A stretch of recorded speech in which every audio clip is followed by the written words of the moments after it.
Rebonjour tout le monde, je vous espère toujours en pleine forme. De mon côté, j'ai la pêche, tout va bien. On peut enchaîner sur cette partie du traitement de l'objection que l'on va appeler l'ajustement. L'ajustement, c'est quoi? Eh bien, c'est tout simplement aller dans la précision pour justement s'adapter, s'ajuster à ce que veut le client.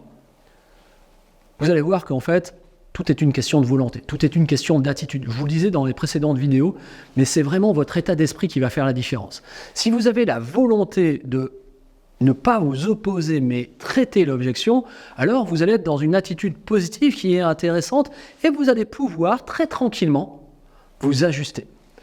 L'ajustement, c'est vraiment l'action d'adapter exactement une chose à une autre. C'est cette recherche de la précision. C'est ça qui est important à l'ajustement. Vous allez voir que votre client aura sa perception, vous aurez la vôtre, il y aura des petits écarts. Et là, nous, on va chercher à comprendre exactement où il faut mettre le curseur, donc à ajuster. Pour ça, je vais vous présenter une méthode en 5 points qui va vous aider à vous ajuster. Vous allez voir, ça reprend déjà ce que l'on a vu dans les précédentes vidéos, mais du coup, ça va être intéressant de mettre un focus dessus. Premier point, la vérité du client n'est pas forcément notre vérité. Mais oui, encore une fois, c'est une question de perception. Vous pouvez trouver quelque chose beau et le client peut le trouver moche, entre guillemets. Ou vice-versa. Le client peut trouver quelque chose cher et vous pouvez le trouver pas cher. Donc du coup, c'est vraiment une question de perception. Et encore une fois, chacun a sa vérité. Le but du jeu, quand on est commercial, quand on est dans la vente, c'est justement d'accepter que le client ait des attentes particulières et qu'il n'est pas exactement comme nous. Le client, il peut, comme vous, aimer dépenser le moins possible, mais peut-être qu'il est différent de vous parce qu'il aime le caviar ou il voyage en super limousine, j'en sais rien. Donc du coup, vous voyez que chacun a sa vérité et c'est OK. À nous d'accepter et à nous adapter. D'ailleurs, deuxième point de cette méthode en 5 points, c'est la remise en question.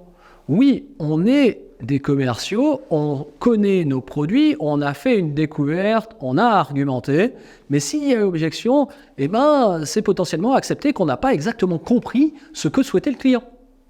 Et c'est OK. Vous n'êtes pas des machines, vous n'êtes pas de l'intelligence artificielle.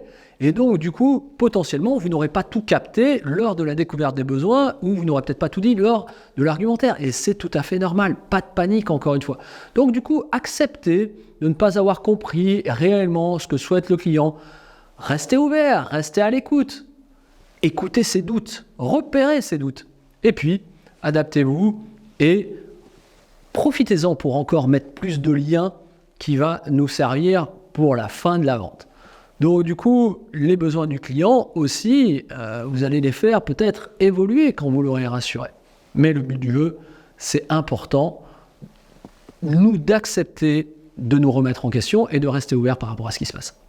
Troisième point, soyez force de proposition. Ayez la volonté de proposer.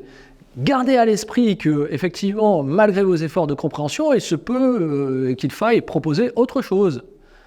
Un autre produit, un autre service, ou quelque chose de plus grand, de plus petit, de moins cher, de plus cher, j'en sais rien. Mais du coup, qu'il va falloir s'adapter. Et donc, du coup, restez force de proposition.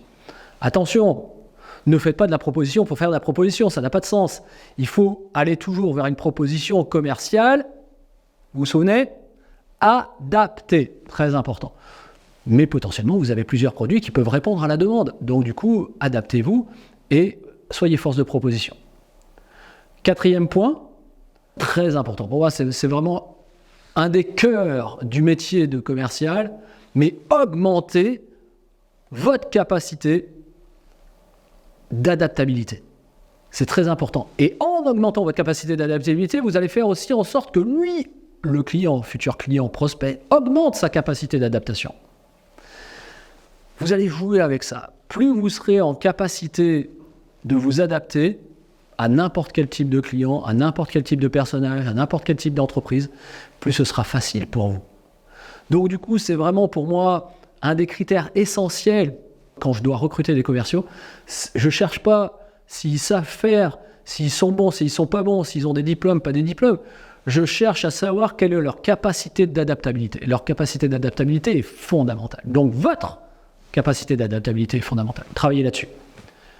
5e point, pas des moins importants, il faut avoir un feedback pour qu'il y ait un parfait accord. Si j'ai bien compris ce que vous me dites, c'est que vous voulez quelque chose de plus petit ou d'une couleur différente ou moins cher ou peu importe. Et là, le client il dit oui, c'est bien ça, et vous êtes en accord, vous êtes en parfait accord.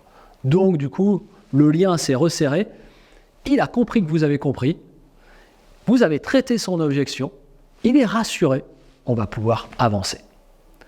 Je vous retrouve au prochain chapitre et je vous dis à tout bientôt.